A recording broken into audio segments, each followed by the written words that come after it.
Hello everyone, welcome to Pushpoint. I am your storyteller, and I am here to help you today. I know you used this video to fall asleep, so before that, like the video and subscribe to the channel. Also, where are you from and what time are you watching now? Get comfortable and relax. Story 1. The Quiet House on Dunwich Hollow. It had rained every day since Enya moved into the house at Dunwich Hollow. The road to the house was narrow and slick with moss, the surrounding trees arching over it like the ribs of some long dead beast. The village she passed through, what little of it remained, was eerily quiet. Houses boarded up or sagging under the weight of neglect. Enya didn't mind the isolation. That's what she came for. The house had been abandoned for decades, left to rot in the fork-covered glen. It was old stone walls slick with green lichen, roof heavy with damp moss, windows blind with dust. She hadn't asked why it was so cheap. She didn't want to know. Inside, the air had a weight to it, like breath held too long. The rain never stopped. It beat on the roof like the tapping of skeletal fingers, constant whispering. Her first few nights passed with uneasy dreams, strange creaks in the walls, the sound of footsteps on stairs she hadn't climbed, and the persistent feeling that she was being watched from corners just out of view. She told herself it was just the atmosphere. But the house, it noticed her. It began slowly. Doors she'd shut were open again. Her shoes placed by the door were found at the foot of her bed, soaked. A soft hum, like a lullaby, drifted from the attic, even though she had never gone up there. The villagers didn't talk much when she passed through town, but one old man, gaunt and hunched like a withered crow, took her hand as she bought canned beans and candles. "You shouldn't be there," he whispered, his eyes clouded. The hollow remembers. Enya stopped returning to town. She started hearing things in the walls, scratching, whispering, a shivering sob that seemed to bleed into her dreams. The house grew colder, even when she lit the hearth. Her reflection in the dusty hallway mirror didn't always follow her movements.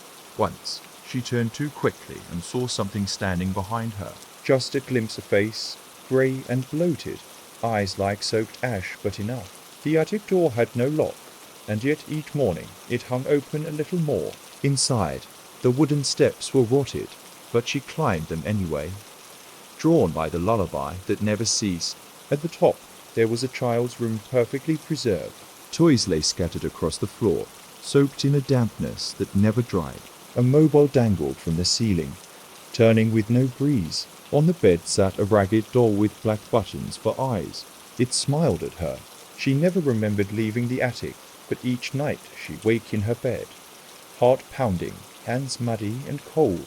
One morning, she found writing scrawled on the walls in brown, flaking streaks. She never left, over and over again. On the ceiling, the floorboards, her own bathroom mirror.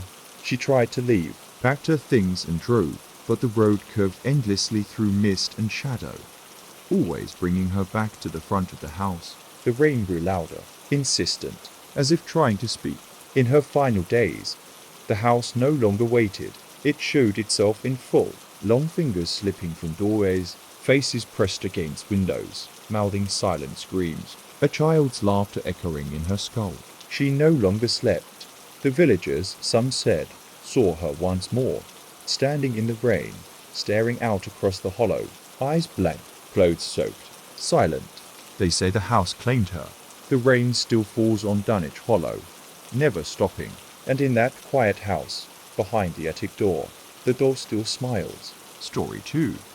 The Lighthouse at Greenwich Point. The rain had been relentless for days, thrumming against the cliffs where the old lighthouse stood like a sentinel guarding a forgotten shore. Malcolm arrived as the sky churned with bruised clouds, the ocean's roar echoing through the biting wind.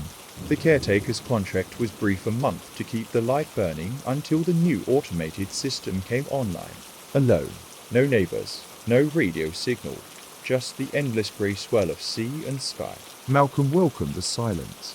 The lighthouse itself was a relic from another century, its white paint peeling, rust creeping along metal fixtures like veins of corrosion.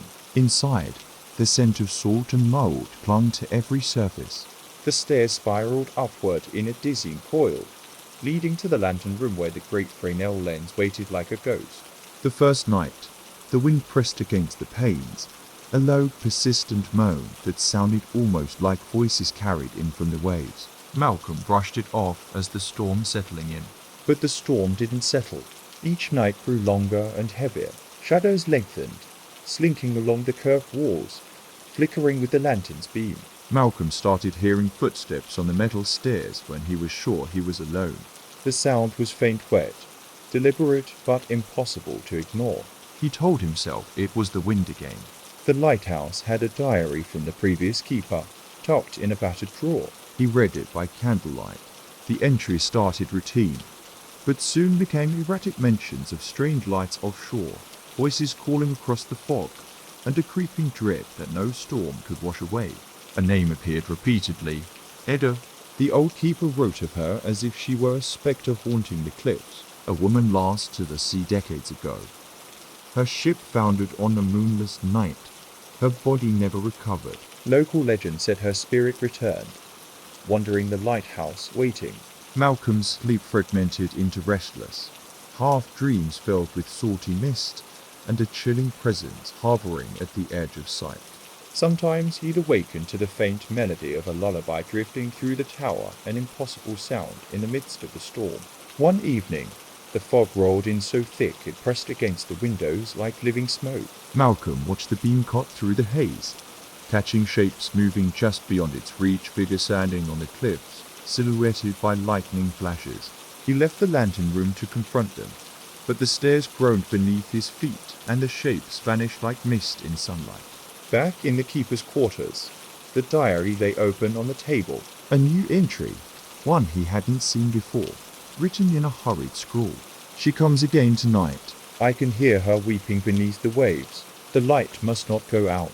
The night deepened into a nightmare of wind and rain. Malcolm found himself drawn upward, unable to resist the lure of the lantern room. The glass was slick with rain, but beyond it, he saw her a woman in tattered white, hair flowing like seaweed, eyes hollow and dark as the abyss. She reached out through the glass, lips mouthing words he couldn't hear. The beam flickered, threatened to die. Malcolm scrambled to keep the light burning, heart hammering, hands shaking. The lantern flared once, then steady again. The woman vanished. The next morning, the storm had passed, but Malcolm felt hollowed out, like the lighthouse had drained something from him. He found a small shell on the windowsill, a pale, spiral shell. Wet and cold, he left the diary open, the final page smudged with saltwater tears. The lighthouse waits still, its beam cutting through the fog, calling out to those who dare listen. And sometimes, when the rain falls hardest, you can hear the lullaby on the wind, carried across the waves from Greenwich Point. Story 3. Whispers from the Hollow Wood. The forest around the village of Hollow Wood had always been a place of uneasy silence. The villagers spoke little of it, especially after dusk, when the fog began to curl between the ancient oaks like fingers searching for something lost. Mara came to Hollow Wood alone, seeking refuge from the city's chaos, the incessant noise that clawed at her nerves. She found a small cabin on the edge of the forest, an old place weathered by decades of rain and shadow. The paint was faded, and the windows were dull with grime, but the porch creaked invitingly. It was quiet here to quiet. The first evening, Mara sat by the fire, rain tapping on the roof in a steady, rhythmic beat. Outside, the forest seemed to breathe, the trees swaying gently in a wind she couldn't feel. She heard whispers soft, breathy voices barely above the patter of the rain. She told herself it was the wind playing tricks. But the whispers returned each night, growing clearer, threading through the rain like a thread pulling at her thoughts. She ventured into the woods at dawn, drawn by a voice calling her name fragile, like a song on the breeze. The forest floor was damp, the scent of moss and earth thick in the air. The trees grew denser as she went deeper, their branches twisting into unnatural shapes, casting long, claw-like shadows. The path disappeared beneath a thick carpet of leaves, and soon Mara found herself surrounded by a ring of ancient stones, moss-covered and dark as wet bones. The whispers grew louder here, urgent and desperate. At the center lay a shallow pit, waterlogged and reflecting the grey sky. As she looked into it, the surface rippled, revealing a pale, indistinct face just beneath the water, a child's face, wide eyes staring up at her. Mara recoiled, heart pounding. She stumbled back toward the cabin, but the forest seemed to close in, every step slower than the last, the rain falling harder, heavier. Inside, she found strange marks etched into the wooden wall symbols she did not recognize, jagged and crude, but unmistakably deliberate. The whispers followed her here, murmuring from the corners, pressing against her mind. Sleep became a stranger. Nightmares bled into waking moments, shadowy figures watching from just beyond sight, soft cries echoing through the cabin. One night, Mara awoke to find the walls slick with dark stains that vanished before she could call for help. She tried to leave the next morning, but the rain had swollen the creek, turning the dirt road into a muddy trap. Her car refused to start. Panic settled in as the whispers rose to a cacophony, voices overlapping in a dreadful chorus. Desperation drove her back into the forest, to the stone circle, seeking answers. The water in the pit churned, and the child's face emerged fully, lips parting to speak words that chilled Mara's soul. "Stay with us." The rain blurred her vision, and cold seeped into her bones. The stones seemed to pulse with life, and the forest exhaled a breath that sounded like a sigh filled with sorrow and longing. Mara's screams were swallowed by the storm, lost among the whispering trees. The villagers later found the cabin empty, the walls wiped clean of the strange marks. But sometimes, when the rain falls and the wind shifts just right, the whispers from hollow would drift through the village calling, pleading, never letting go. Story 4. The Last Passenger on Ashbridge Lane. Ashbridge Lane was a forgotten stretch of road that wound through the outskirts of an old industrial town, half swallowed by creeping woods and the endless drizzle that seemed to settle over the region like a shroud. It was a place few dared to travel after dark, not for fear of criminals or wild animals, but for something more intangible, a feeling that the night itself watched and waited. Envelop was a night shift driver, ferrying the last bus out of the city along Ashbridge Lane. He had done the route for years, growing accustomed to the empty streets and the constant grey rain that blurred his vision. The passengers were few and far between, often just one or two on this lonely road. One particularly bleak evening, the rain hammered harder than usual. Elliot's windshield wipers thrashed furiously, but visibility was near zero. At the bend just past the old mill, he saw her, a woman standing by the side of the road, drenched, her clothes clinging to her thin frame. Her dark hair hung in wet strands over a pale face that was oddly still.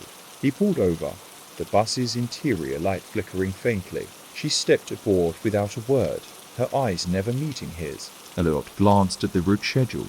The next stop was miles ahead. She gave no destination. The bus lurched forward, tires splashing through puddles as the rain intensified. The woman sat silently, staring out the window as the landscape melted into shadows and rain. Elliot tried to start a conversation, but her lips remained sealed, her expression unreadable. Minutes passed. Then, a soft whispering became barely audible over the rain and engine hum. Elliot leaned forward, trying to catch what she might be saying. The words were unintelligible, like a tongue not spoken for centuries. The bus stopped suddenly. The headlights illuminated a curve in the road where the forest seemed to press in closer, trees arching like bent spines. Elliot looked back. She was gone. Confused, he checked every seat. The emergency door was locked tight. But outside, the rain fell steadily, washing the road clean. His heart quickened. Elliot pulled over, stepping into the rain to look around. The night was thick with mist. As he scanned the tree line, something glimmered, an old, rusted locket lying half buried in mud. He picked it up. Inside was a faded photograph of a woman, eyes dark and hollow, the same face he'd seen on the bus.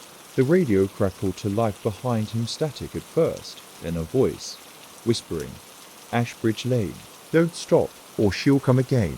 The bus's engine died.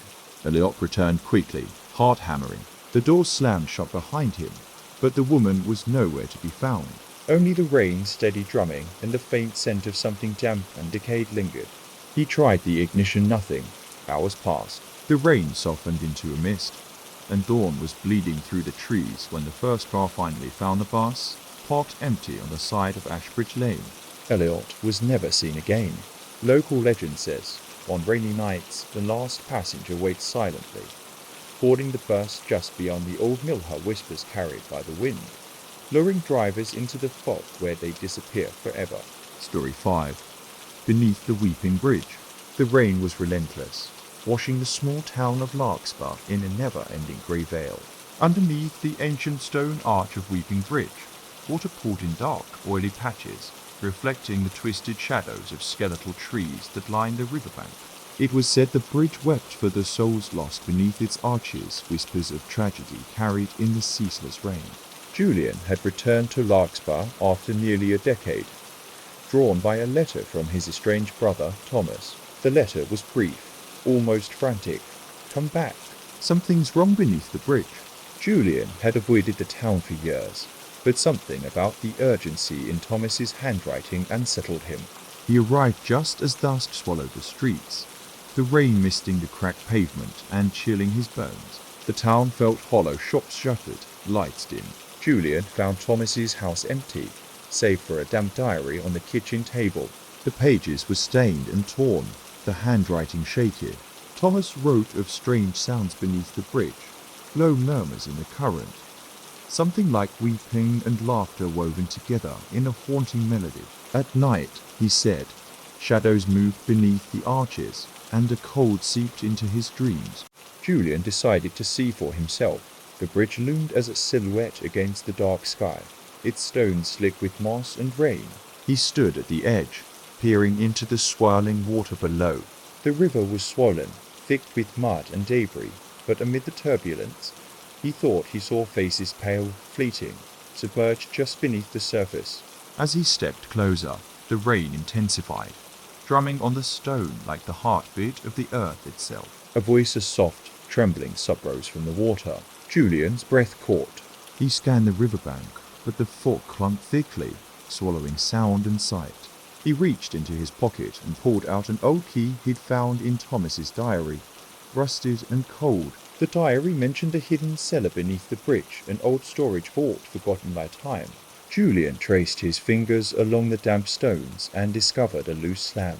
Prying it open, a stale, earthy smell rose up, mixed with the scent of wet stone and decay. A narrow stairway descended into darkness, slick with moisture. Heart pounding, Julian pulled his jacket tighter and stepped down. The cellar was vast and hollow, walls dripping with water, the air thick with cold, and something else, something metallic. As his eyes adjusted, he saw carved symbols on the walls, spiraling patterns etched deep into the stone. Then came the whispering, soft at first, then rising, surrounding him. The voices were many, overlapping cries and pleas in a language he couldn't understand, but felt in his bones. At the far end of the cellar lay a shallow pool of water, black and still. Reflected in its depths was not his own face, but the pale visage of a woman, eyes wide with terror. She reached out, fingers curling toward him through the water, as if to pull him in.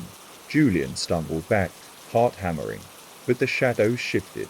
The cellar walls seemed to close in, and the whispers turned to laughter, high-pitched, cruel, echoing around him. He scrambled up the stairs, the rain now pounding on the bridge's surface like a trumpet of doom. Emerging into the storm, Julian looked back. The stone slab was sealed again, the cellar's secret hidden once more beneath the weeping waters. Days later, the townsfolk found Thomas's body floating near the riverbank, pale, eyes open, staring into the endless grey sky. Julian was never seen again, though some say, on rainy nights, his voice joins the chorus beneath Weeping Bridge. The rain continues to fall, and the river never forgets. Story 6. The Echoes of Millstone Manor. The rain had settled in for weeks, turning the landscape around Millstone Manor into a soggy, sodden mess. The manor, once grand and proud, now stood battered and forgotten on the edge of the moor. Its windows were blackened, eyes staring blankly into the persistent grey. Its walls wrapped in creeping ivy like veins of decay. Eleanor inherited the estate after the sudden death of her uncle, a man she barely knew. The letter she received was brief and cold. The house waits for you. You must not ignore its call. She arrived just as the last of the autumn leaves fell, carried away on the icy wind and the relentless drizzle. Inside, The manor smelled of damp wood and old dust, of secrets buried beneath centuries of neglect. The floorboards groaned beneath her feet as she explored room after room, each more desolate than the last. Faded portraits lined the walls, their subjects' eyes seeming to follow her as she moved. That first night, the rain hammered the windows like distant footsteps. Eleanor found herself unable to sleep, hearing strange sounds, soft tapping, muffled voices, and something like laughter echoing through the empty halls. She told herself it was the wind, but then she heard it clearly, the sound of footsteps on the staircase, slow, deliberate, pacing just above her room. She listened, heart pounding, but when she opened the door, the corridor was empty, swallowed in shadows. Days passed. The rain never ceased. The manor's oppressive silence was broken only by the occasional creak or whisper of movement. Eleanor began finding small things out of place, a book open to a page she didn't remember reading. A candle half burned despite no matches being lit. A cold draft brushing past her as if someone had walked by. One afternoon, exploring the attic, she found an old phonograph and a single cracked record. Out of curiosity, she played it. A scratchy melody filled the room, haunting and slow, a lullaby, twisted and distorted. As the song played, the air grew cold, and Eleanor felt a presence behind her. She turned sharply, but again there was nothing. That night, the lullaby returned, harried faintly on the wind that slipped beneath her window. Sleep was impossible. The house seemed alive, breathing with her, watching. On the seventh night, she found a journal buried beneath loose floorboards in the study. The entries were written by her uncle, detailing his descent into madness, visions of a woman in white who appeared by the manor's windows, beckoning him to join her beneath the moor. "The moor is alive," one entry read. "She waits for us, hungry for company." Compelled by a force she couldn't resist, Eleanor ventured outside into the rain-soaked night, the moor stretching endless and black before her. A pale figure stood in the distance, swaying like a ghost among the reeds. Eleanor called out, but the figure vanished into the mist. The ground beneath her feet felt soft, almost breathing, as if the earth itself exhaled sorrow and longing. She stumbled back to the manor, rain soaking her to the bone. The door slammed shut behind her, locking with a finality that chilled her. The next morning, neighbors found Millstone Manor silent, windows shuttered against the relentless rain. Eleanor was gone, no sign left, but a single cracked record playing softly from the attic, its haunting lullaby echoing in the empty halls. Some say on stormy nights, the manor hums with the echo of that song, a call to those who listen closely, promising release in the endless rain. Story 7. The Forgotten Room at Hollow Creek. The rain had never truly stopped at Hollow Creek. It fell in a muted, ceaseless drizzle that clung to the earth like a cold shroud, saturating the moss-covered trees and soggy undergrowth. At the edge of town stood an old boarding house, the Marrow House, where Amelia had taken refuge from a life unraveling in the city. She came seeking silence, but found only a quiet waiting. The Marrow House was a labyrinth of peeling wallpaper, creaking floorboards, and heavy curtains that rarely parted, casting the interior into near perpetual dusk. Amelia's room was small and plain, overlooking the dense woods where the fog poured thick and low. On her first night, the rain tapped steadily against the window, a constant heartbeat in the dark. She tried to settle, but the house groaned and sighed, as if breathing with some ancient life beneath its skin. A peculiar sensation prickled her skin, as if eyes watched from unseen corners. Days passed in a dull haze. The locals avoided the boarding house, casting wary glances at its weathered facade. Amelia found an old guest ledger in the lobby, yellow pages filled with names and dates stretching back decades. One name caught her eye, a man named Lawrence Marrow, the house's founder, who vanished one stormy night a century ago. Curious, Amelia explored the house. The creaking staircase led her to the top floor, where a locked door awaited, marked simply as Room 13. The key was missing, but the door called to her, its wood dark and swollen from years of moisture. One evening, as rain hammered the roof harder than ever, she heard a soft scratching sound coming from behind the door like fingernails against wood. Her breath caught in her throat. Unable to resist, She searched until she found a rusty iron key tucked beneath a loose floorboard in the hallway. The lock gave way with a reluctant creak. Inside, the room was empty, save for an old mirror standing against the far wall. Its glass was fogged and cracked, yet within its depths, Amelia saw not her reflection, but something else, an indistinct figure lurking just behind her. She spun around empty room. That night, sleep abandoned her. She heard whispers beneath the rain, soft voices murmuring her name, dragging her into half-remembered dreams where the house breathed and walls bled shadows. She tried to leave the next day, but the rain had swelled the nearby creek, flooding the road and trapping her in Hollow Creek. Days blended together, and the line between waking and dreaming blurred. The mirror in room 13 began to change. At first, subtle, shadows shifting, figures flickering at its edges. Then clearer faces twisted in silent screams, hands pressing outward from the glass as if trying to escape. Amelia became obsessed. She spent hours staring into the mirror, feeling it pull her deeper. Her reflection warped, sometimes smiling when she did not, sometimes weeping tears of dark water. One night, the whispers grew loud enough to fill the room, echoing through the walls. "Join us. Stay with us." She reached out, touching the cold glass. It rippled like a disturbed pond, and suddenly, she was falling through darkness, rain, and endless cold. When morning came, the townsfolk found the boarding house silent and empty. Room 13's door was shut tight, the mirror cracked but glowing faintly from within. Amelia was gone. But sometimes, when the rain falls hard and the wind carries a certain mournful note, people claim to see a pale figure in the cracked mirror trapped between worlds, still calling out from the forgotten room at Hollow Creek. Story 8. The Lantern Keeper's Watch.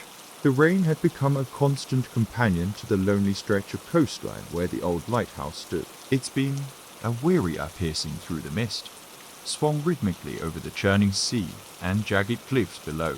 No one lived in the nearby village anymore. Everyone had left long ago, spooked by the strange disappearances and whispered tales. Elias was the last keeper. He arrived one autumn morning, carrying his belongings through the mud and rain. The lighthouse was ancient, its walls stained with salt and sorrow, the iron spiral staircase groaning beneath his weight. He had accepted the post out of desperation, needing solitude and work. But soon he found the isolation was something darker. The nights were filled with an unnatural quiet. No gulls cried overhead. No waves crashed against the rocks with their usual fury. Only the wind and the rain, endless and drumming on the lighthouse windows like cold fingers. On his first night, Elias noticed something odd, a faint glow beneath the water, just beyond the cliffs. A pale, flickering light that seemed to pulse in time with the lighthouse beam. Curiosity gnawed at him. He climbed to the top and peered into the fog-choked sea. The glow vanished. The second night, a sound joined the rain, a soft tapping at the door, like knuckles rapping gently. Elias opened it to find no one, only the storm, swirling and unrelenting. In the days that followed, the tapping persisted, growing into a steady rhythm, and at times, low voices murmured through the walls words half remembered, a song of longing and loss. Elias discovered old journals tucked beneath loose floorboards. The previous keepers wrote of a lantern keeper's watch, a spectral figure set to haunt the cliffs, guiding lost souls with a lantern's pale fire. The villagers believed those who followed the light never returned. One storm-ravaged night, the tapping became pounding. Elias climbed to the lantern room to find the glass fogged, the light dimming despite the oil lamp burning bright. Outside, in the gale, he saw a figure standing on the cliff's edge, an ethereal woman holding a lantern, her eyes hollow and pleading. She turned, beckoning. Elias felt drawn, compelled beyond reason. He descended, rain lashing his face, and stepped onto the cliff path leading to the figure. The ground beneath him trembled, as if the earth itself was alive. The figure vanished into the fog, but the glow remained, drifting just ahead. Elias followed, deeper into the storm, until the path ended abruptly at a jagged drop into the dark sea. Behind him, the lighthouse light flickered and died. The next morning, the villagers who had not fled long ago found the lighthouse empty. Elias's boots lay on the rocky shore, waterlogged and abandoned. The lighthouse lamp still swings over the cliffs, but the light no longer cuts through the fog. Instead, a faint glow dances beneath the waves, pale, flickering, eternal. Some say Elias joins the lantern keeper's watch now, forever guiding those lost in the storm, trapped between sea and sky, in the endless rain. Story 9. Silent Hollow. The rain never stopped in Silent Hollow. It draped the valley in a damp grey shroud, cloaking the trees and mossy stones in a wet silence that pressed down on everything. The town itself was a forgotten place, swallowed by time and the surrounding wilderness. Its streets were empty, save for the occasional abandoned car and the faint echo of footsteps that never seemed to belong. Lydia arrived in Silent Hollow with little more than a suitcase and a sense of escape. Her life back in the city had fractured beneath the weight of loss and regret, and this forgotten town promised anonymity and quiet. She rented a small cottage on the outskirts, near the edge of the woods that seemed to breathe with a life of their own. The first days were marked by the relentless rain, tapping on the windows in a slow, hypnotic rhythm. The silence of the town was almost unnatural. No laughter, no voices, just the steady pulse of water on stone and earth. Lydia found herself growing uneasy, haunted by the feeling that she was not alone. On the third night, the rain's rhythm was interrupted by a faint, almost imperceptible whisper. She strained to hear, but it dissolved into the pattering drops. The next morning, she found footprints in the mud near her garden, small, childlike. Yet they vanished abruptly at the edge of the trees. Compelled, Lydia ventured into the woods. The forest was dense and dark, the canopy blocking the muted light, the air heavy with damp earth and decay. Deeper in, the whispers returned, weaving through the branches like wind through hollow bones. She followed them to a clearing where a single stone stood ancient, covered in moss and strange carvings. As she touched the stone, a cold shiver raced down her spine. The whispers swelled, voices overlapping in a haunting chorus. Visions flooded her mind, faces twisted in sorrow, hands reaching from beneath the earth, and the endless rain washing over a forgotten tragedy. Days blurred into nights. Lydia's dreams were plagued by the same voices, the same stone. She awoke drenched in sweat, the scent of wet earth clinging to her skin. The townsfolk, when glimpsed, avoided her gaze, their eyes hollow and distant. One evening, the rain intensified, pounding on the roof like a heartbeat. Lydia heard footsteps approaching the cottage, slow, deliberate, but no one appeared at the door. She peered outside into the relentless downpour, catching a glimpse of a pale figure standing just beyond the garden, watching silently. The figure dissolved into the mist, leaving only the echo of sorrow behind. Lydia realized she was trapped in Silent Hollow, not by roads or barriers, but by something older, darker. The rain seemed to seep into her bones, the whispers a chain binding her to the forgotten town. On the final morning, the rain ceased. The sun struggled through the heavy clouds, casting weak light over the valley. Lydia was gone. Her cottage stood empty, windows fogged and silent. But the rain returned, and with it, the whispers calling, waiting, never quite fading from Silent Hollow. Story 10. The Watcher in the Pines. The pine forest stretched endlessly, a dark sea of towering trees that whispered secrets in the wind. Rain fell steadily, its cold fingers threading through the branches and soaking the thick carpet of needles below. For those who lived nearby, the forest was a place of reverence and dread, a boundary between the known world and something else, something ancient and watchful. Mara was drawn to the pines by a force she could not explain. She had come to the small cabin on the forest's edge to escape the chaos of the city, to find peace amid the trees and rain. But the forest had other plans. From the moment she arrived, Mara felt eyes on her, unseen, patient, unblinking. The pines seemed to lean closer, their rustling branches carrying faint whispers. At night, the rain hammered on the roof like a restless heartbeat, and shadows moved just beyond the window's edge. She found an old journal in the cabin's dusty drawer, its pages yellowed and brittle.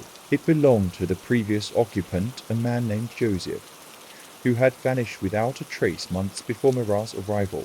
His entry spoke of a presence in the woods, a watcher who followed him silently, appearing as a shadow among the trees. One evening, the rain intensified. Mara was sitting by the fire when she heard the soft crunch of footsteps outside. She peered through the rain-spattered window, but saw only the blurred outlines of pine swaying in the wind.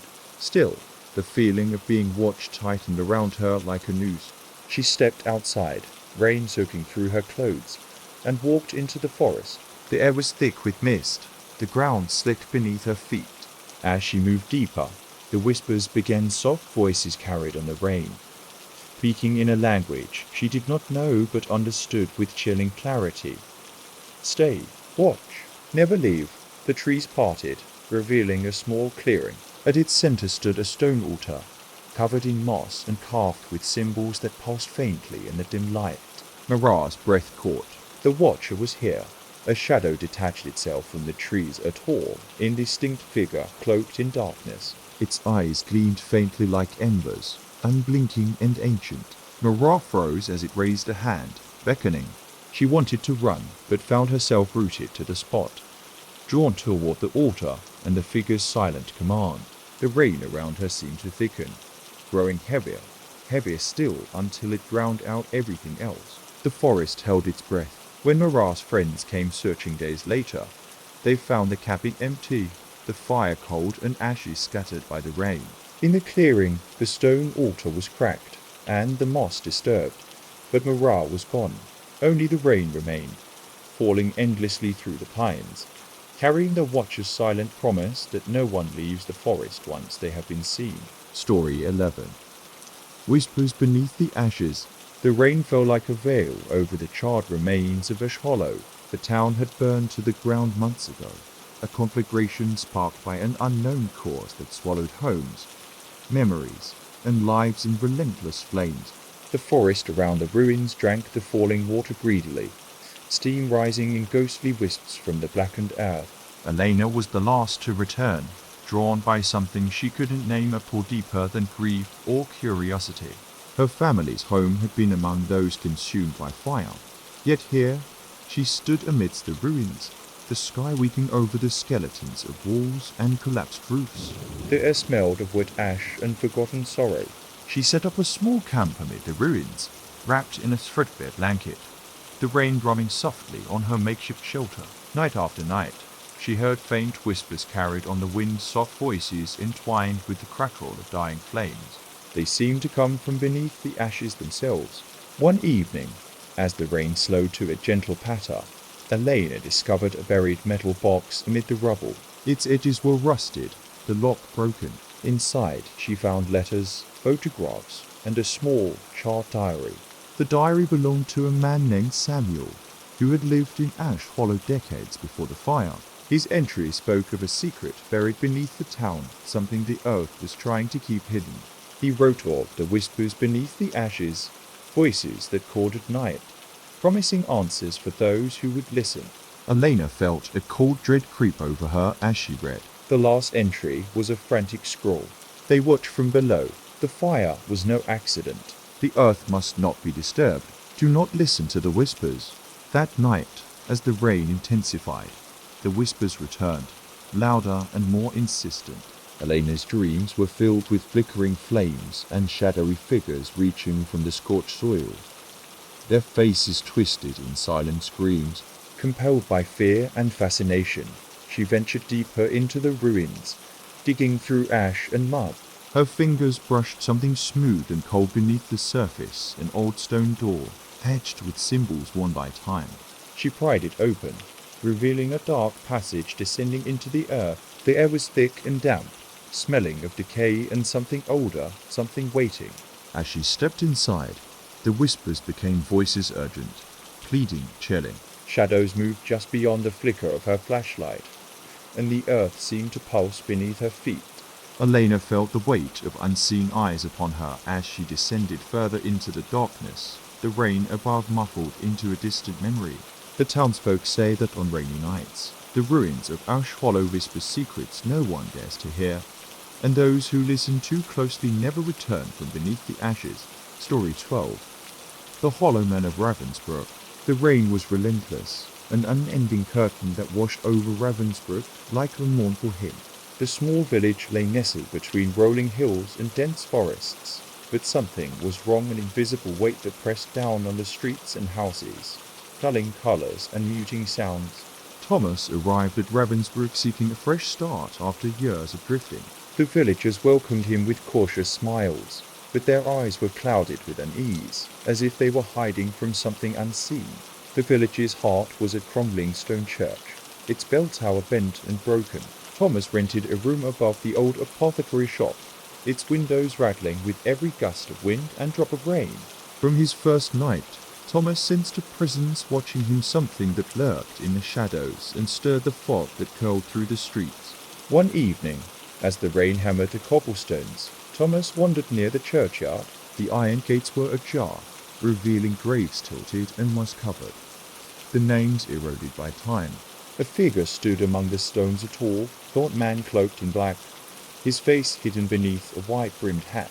His eyes gleamed faintly in the rain, hollow and cold. Thomas froze. The man's mouth opened in a slow, wordless smile. The hollow man, the villagers whispered in hushed tones, was the keeper of Ravensbrück's secrets. He appeared during storms to collect debts unpaid and sins unatoned. Days turned into restless nights. Thomas heard footsteps pacing outside his window, the scrape of a cane against stone. Shadows moved just beyond the reach of his lantern light, and the air grew thick with the scent of damp earth and old bones. One night, the hollow man came to Thomas's door, tapping with long, bony fingers. The rain was deafening, but Thomas heard the words whispered through the storm.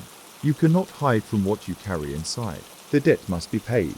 Haunted and desperate, Thomas sought answers in the village's fading records and forgotten lore. He learned that Ravensbrück had once been cursed by a vengeful spirit, a hollow man who fed on regret and sorrow. As the rain fell harder, Thomas felt his own memories unravel, shadows creeping into his mind, blurring the line between past and present. The hollow man's voice echoed inside his head, promising release only through sacrifice. On the final storm-soaked night, Thomas followed the hollow man to the churchyard. The rain was a curtain of silver knives, and the ground beneath their feet seemed to pulse with unseen life. The villagers found the churchyard empty the next day, save for a single, fresh grave marked only by a crooked wooden cross. The rain continued to fall, endless and mournful, and some say the hollow man still walks Ravensbrück, waiting for the next soul to claim. Story 13. Echoes from the mire. The rain had never truly ceased in the vast wetlands surrounding Greystone Marsh. Thick fog clung to the stagnant pools, twisting the gnarled cypress trees into grotesque silhouettes that shifted and danced with the mist. Few dared to venture near the marsh after dusk, but those who did spoke of distant, mournful cries carried on the wind. Harper came to Greystone seeking solitude. The town's decay and the marsh's endless twilight seemed a fitting place to bury her past and silence the voices inside her head. She rented a small cabin at the edge of the swamp, where the dense canopy dripped with water and shadows stretched like claws across the muddy ground. At first, the rain was a comfort, a steady rhythm against the tin roof, a lullaby for sleepless nights. But soon it became a suffocating presence, the droplets whispering secrets she wasn't meant to hear. One evening, Harper heard faint singing, childlike and broken, rising from the heart of the marsh. The voice was fragile yet insistent, threading through the rain and fog like a spectral thread. Drawn despite herself, Harper ventured into the mire, boots sinking into the mud with every step. The further she walked, the heavier the air grew, thick with decay and something else, an ancient sorrow that settled deep in her bones. The singing grew louder, echoing between the twisted trees, but no figure appeared. Instead, the water itself seemed to ripple, reflecting impossible shapes beneath its dark surface. Harper's mind fractured between reality and nightmare. She dreamed of hands reaching from the mud, pulling her under with silent desperation. She woke drenched, the scent of wet earth and rot lingering on her skin. Locals told stories of the marsh's curse, of tragedy long buried in the soggy soil. A village lost to fire and flood, its children swallowed by the swamp, their spirits trapped in endless mourning. Night after night, the singing returned, growing more insistent. Harper found an old journal buried beneath her cabin's floorboards. its pages stained and crumbling. It spoke of a ritual, a desperate plea to the marsh to release its captives. As the rain fell harder, Harper realized she was no longer alone. Shadows moved just beyond the firelight, eyes gleaming like drowned stars. The marsh whispered her name, promising peace only in its cold embrace. On the final night, Harper followed the song deeper into the mire, stepping into water that seemed to pull at her soul. The singing enveloped her, a chorus of lost voices calling her home. When dawn broke, the marsh was silent once more. Harper's cabin stood empty, her footprints swallowed by the rain and mud. But the song lingers still, carried on the endless rain that falls over Greystone Marsh, an echo of sorrow that no one dares to follow. Story 14. The Last Light of Hallows End. The rain had soaked Hallows End for weeks, turning the narrow streets into rivers of mud and forgotten memories. The village lay at the edge of an ancient forest, where twisted branches clawed at the grey sky, and shadows stretched long beneath the dripping leaves. Few dared linger after nightfall. Those who remained whispered of the creeping darkness that settled like a shroud. Jonathan arrived on a bleak afternoon, drawn by the faint hope of restoration. He was a historian, chasing whispers of a lost manuscript said to contain secrets of the village's vanished past. His car splashed through puddles as he entered the town square, where weathered buildings leaned wearily against the relentless rain. The village was silent, but for the drip of water from eaves and the distant call of crows. Jonathan's lodgings were in an old inn, its walls heavy with damp and time. As night fell, the rain thickened, smothering the world in a grey, unyielding haze. That first evening, Jonathan found a tattered book in the inn's dusty library. The pages were brittle, filled with cryptic notes and sketches of strange symbols, marks set to ward off the darkness beneath. The text hinted at a presence beneath Hallows End, something ancient and hungry, kept at bay by the village's rituals. Sleep was elusive. The rain's rhythm blended with whispers that drifted through the walls, soft voices chanting in a language forgotten by time. Shadow shifted just beyond candlelight, and Jonathan's dreams were haunted by flickering figures beneath the forest floor. One night, drawn by a flicker outside his window, Jonathan stepped into the storm. The village was deserted, the rain blurring the edges of reality. A pale glow pulsed from the forest's edge, a lantern's faint light moving slowly among the trees. He followed, each step sinking deeper into wet leaves and mud. The light led him to an old stone world, half swallowed by ivy and moss. From its depths came a low hum, vibrating with the pulse of the earth. Jonathan peered inside and glimpsed flickering shapes, faces twisted in silent screams, hands reaching upward through the darkness. The rain intensified, the hum rising into a roar. He stumbled back, but the ground beneath him cracked, and cold fingers seemed to clutch at his ankles. Panic surged, and Jonathan ran through the forest, the lantern's glow chasing him until it vanished in a mist. He returned to the village to find it abandoned, the buildings dark and empty. The rain continued without pause, washing away footprints and echoes. No one ever saw Jonathan again, but sometimes, when the rain falls hard and the wind whispers through Hallows End, a faint lantern's glow can be seen weaving among the trees, a silent warning or a call. Story 15. Beneath the Broken Bridge. The bridge had stood for centuries, a forgotten relic arching over the swollen river that carved its way through the deep forest. The rain had turned the river into a raging torrent, its waters frothing and dark beneath the ancient stones. Locals called it the Broken Bridge, though no one remembered when or how it had earned its name, only that crossing it was said to invite the watchful gaze of something unseen. Miles came to this remote place searching for solitude, away from the noise and grief that clung to his life like a second skin. The forest welcomed him with cold, damp arms. The rain drummed endlessly on leaves and rock, a steady pulse beneath the heavy sky. On his first night by the river, Miles sat beneath the bridge's arch, watching the black water surge past. The rain whispered against the stones, carrying with it faint echoes, footsteps, a child's laughter, or perhaps the sigh of the river itself. He shivered, though the chill was more in his bones than the air. That night, strange dreams seized him. He was beneath the bridge, trapped in darkness, the water rising around him. From the depths, Pale hands reached upward, fingers like brittle branches. The whispers returned soft, urgent, calling his name. The next morning, Miles found strange marks carved into the underside of the bridge's stone symbols, once smooth by time, but still visible in the wet gloom. They seemed to pulse faintly, as if alive. As days passed, the rain showed no sign of ending, and the river grew more violent. The forest around the bridge became a maze of shadows and reflections, shapes moving just beyond his sight. One evening, as the storm roared louder than ever, Miles heard voices near the water's edge, low murmurs blending with the thunder and rain. Steeling himself, he followed the sound beneath the bridge, where the world seemed to shift into a place untouched by time. There, in the cold dark, he saw a figure, a woman, pale and silent, her eyes reflecting the floodlight of the storm. She reached out, her fingers trembling, beckoning him closer. Fear rooted Miles, but the river's relentless call pulled at his soul. He stepped forward, and the water rose around him, icy and unyielding.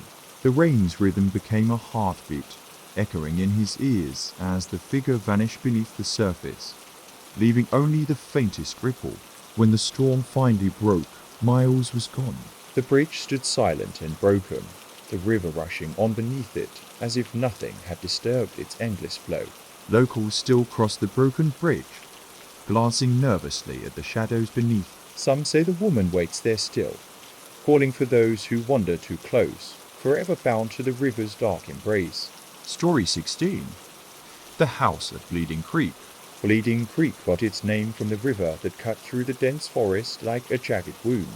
Its waters dark and slow, stained a deep rusty red by the iron-rich earth. The rain had been falling for days, turning the soil to mud and thickening the air with dampness and the scent of decay. Clara had arrived just before the storm, seeking refuge from the city's relentless noise. The old farmhouse she rented perched precariously near the creek's bend, its weathered wood swollen and creaking beneath the endless downpour. The locals avoided the place, telling whispered stories of disappearances and strange lights flickering through the windows when the rain was heaviest. The first night, Clara lay awake, listening to the rain hammer on the roof and the steady drip of water through cracks in the walls. Somewhere in the distance, the creek whispered a slow, sibilant murmur that seemed to pulse with the rhythm of her heartbeat. She dreamed of the houses past, voices calling from darkened rooms, shadows moving just out of sight, and water rising to claim the floors. When she woke, the air was thick with damp and the faint metallic scent of rust. In the days that followed, the rain never ceased. Clara explored the property, finding relics buried beneath mud-old tools, fragments of porcelain, and a small rusted key with no obvious lock. One evening, as twilight deepened, she noticed faint scratches on the floorboards near the creek-facing window, delicate, claw-like marks that hadn't been there before. The scratches formed a pattern, almost like a warning. The whispers grew louder, threading through the rain and wind, weaving a melody of sorrow and warning. Clara's mind frayed under the weight of the endless storm and the oppressive silence of the house. Driven by a mixture of fear and curiosity, she followed the scratches to the cellar door. The key fit perfectly into a hidden lock beneath the peeling paint. The cellar was damp and cold, the air thick with the scent of earth and rot. In the dim light, she saw the walls were covered in faded drawing symbols and figures, twisted and anguished. A pool of dark water filled the floor, its surface broken by faint ripples that seemed to form shapes, faces, hands, eyes watching her. The rain outside swelled into a deafening roar. Clara felt a presence behind her, cold and pressing, as if the house itself breathed and watched. When the storm finally broke, Clara was gone. Only the rusted key remained, lying on the wet cellar floor, glinting faintly beneath the dying light. The creek kept bleeding, the rain kept falling, and the house waited silent and hungry for the next visitor brave enough to cross its threshold. Story 17. The Silent Town of Grey Hollow. Grey Hollow was the kind of town the rain never seemed to leave, no matter the season. Thick clouds loomed overhead, and a constant drizzle blurred the edges of buildings and trees. Nestled in a valley surrounded by dark, brooding hills, the town looked forgotten, like a photograph fading into shadow. Elias came to Grey Hollow seeking answers about his brother, who had disappeared without a trace months earlier. The locals greeted him with wary eyes and half smiles that didn't reach their faces. They spoke little, as if silence was the only protection from the town's secrets. Elias rented a room at the only inn, a creaking building that groaned beneath the weight of the persistent rain.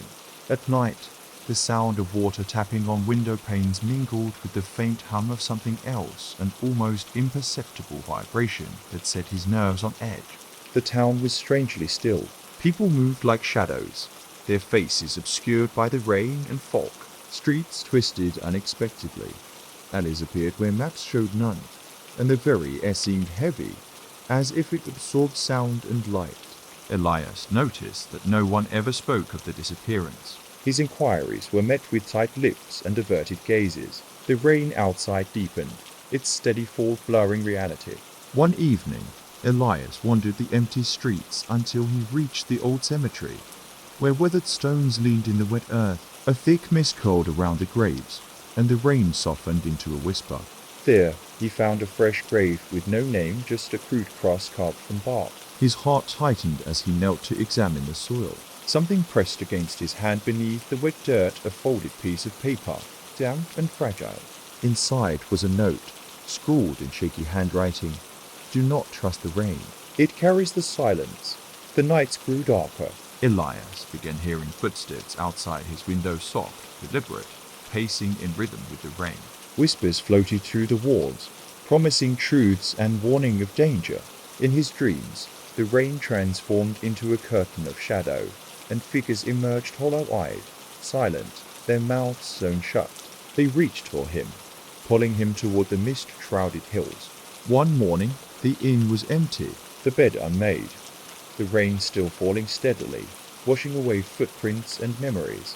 Some say Elias never left Grey Hollow, that he became part of the rain's silence, another shadow swallowed by the endless drizzle. And in Grey Hollow, the rain never stops, and the silence never breaks. Story 18. The Lantern Keeper's Vigil. The coastal village of Duskovan was shrouded in a perpetual greyness, as if the sun had long forgotten to shine there. The rain fell steadily, a relentless curtain of cold drops that blurred the cliffs and battered the worn cobblestones. The sea beyond churned in restless waves, its roar muffled by the storm. Gideon was the village's lantern keeper, tasked with maintaining the ancient light perched on the cliff's edge, a beacon meant to guide lost sailors home. The villagers spoke little, but their eyes held a shared unease, as if the lighthouse's glow was both a comfort and a curse. Each night, Gideon climbed the narrow spiral stairs to the lantern room, lighting the flame that cut through the fog. The rain pounded on the glass, and the wind howled like a mournful spirit. Sometimes he thought he heard whispers carried on the breeze, soft voices speaking in a language older than the village itself. One evening, a storm unlike any before struck Duskovan. The rain came in sheets, blurring the horizon, and the sea rose like a living beast. Gideon lit the lantern as always, but the flame flickered, struggling against the gale. At the base of the cliffs, strange shapes appeared, figures draped in seaweed and shadows, their faces hidden beneath waterlogged hoods. They moved with slow, deliberate grace, their eyes gleaming faintly in the lantern's glow. Gideon's nights became haunted by dreams of drowning hands reaching through icy water, pulling him down into the depths. The whispers grew louder, promising release and warning of the price for neglecting the light. One stormy night, the flame guttered and died. The darkness swallowed the village whole, and the figures climbed the cliffs, their silent vigil finally complete. In the morning, the villagers found the lighthouse empty. Gideon was gone, leaving only the faint scent of salt and smoke. The lantern's light never returned, and the rain kept falling, washing Duskovan into shadow. They say on the stormiest nights, you can still see a faint glow on the cliffs, a lonely beacon that calls out to the last, waiting for its keeper to return. Story 19. Whispers in the Fork. The town of Blackwater lay cradled by dense woods and endless marshlands, where the fog clung thick and low, swallowing streets and houses like a living thing. The rain had settled in weeks ago, and showed no sign of ceasing. turning the earth to soft mud and drenching the skeletal trees that bordered the waterlogged fields. Mara had come to Blackwater searching for her missing sister, a desperate hope driving her deeper into the town's somber embrace. The locals avoided her contact, their voices hushed and words clipped, as if speaking aloud might summon the unseen. The rain was a constant companion, a steady pulse that blurred the edges of reality. It soaked through Mara's clothes and chilled her skin, but she pressed on, following faint clues and fragmented stories whispered in shadowed doorways. At night, the fog thickened, curling into ghostly shapes that flickered at the edge of vision. Mara heard faint whispers carried on the damp air, fragments of names, last pleas, warnings that stirred a primal fear in her chest. One evening, drawn by a soft light in the distance, Mara found herself at the edge of the marsh, where the water reflected the overcast sky in endless grey. There, a solitary lantern swung gently, its glow trembling in the mist. From the fog emerged a figure, draped in wet, ragged clothes, face obscured beneath a dripping hood. The figure's voice was a dry rasp, barely audible over the rain. "You shouldn't have come." Mara's heart pounded as the figure beckoned her forward, stepping into the murky water. The ground beneath her feet softened, pulling her down, the cold water creeping up her legs. Memories her sister's laughter, the last phone call, the silence afterward rushed through her mind, mingling with the figure's warnings. As the lantern's light flickered and dimmed, the fog closed in, swallowing the world whole. When morning came, the marsh was empty, save for the slow ripple of water and the faintest echo of whispered names carried on the rain. Mara was gone, but sometimes, when the fog rose thick and the rainfall steady, the lantern's light can still be seen swinging through Blackwater's marshes, an invitation, or a warning, to those who dare follow the whispers in the fog. Story 20. The Watcher at Hollow Creek. Hollow Creek was a place whispered about in nearby towns, but never truly spoken of aloud. The creek itself was a slender, twisting vein through the thick forest, its water dark and slow, almost black beneath the endless rain that fell like a curse. Trees leaned inward, their branches tangled like grasping fingers, and the fork hung low, swallowing light and sound alike. Anna arrived at the edge of Hollow Creek seeking answers. Her childhood memories had grown fragmented over time, filled with shadows and half-remembered fears. Now, years later, a letter from a stranger hinted at secrets buried deep in the marsh's secrets she could no longer ignore. The rain greeted her like an old wound, cold and persistent. Her boots sank into the muddy earth as she crossed the narrow wooden bridge spanning the creek. The wood groaned underfoot, slick and rotted, and the water below whispered a quiet, unsettling song. She set up camp near the creek's bend, where the trees twisted unnaturally, and the rain fell steady, drumming on the tense thin fabric like a heartbeat.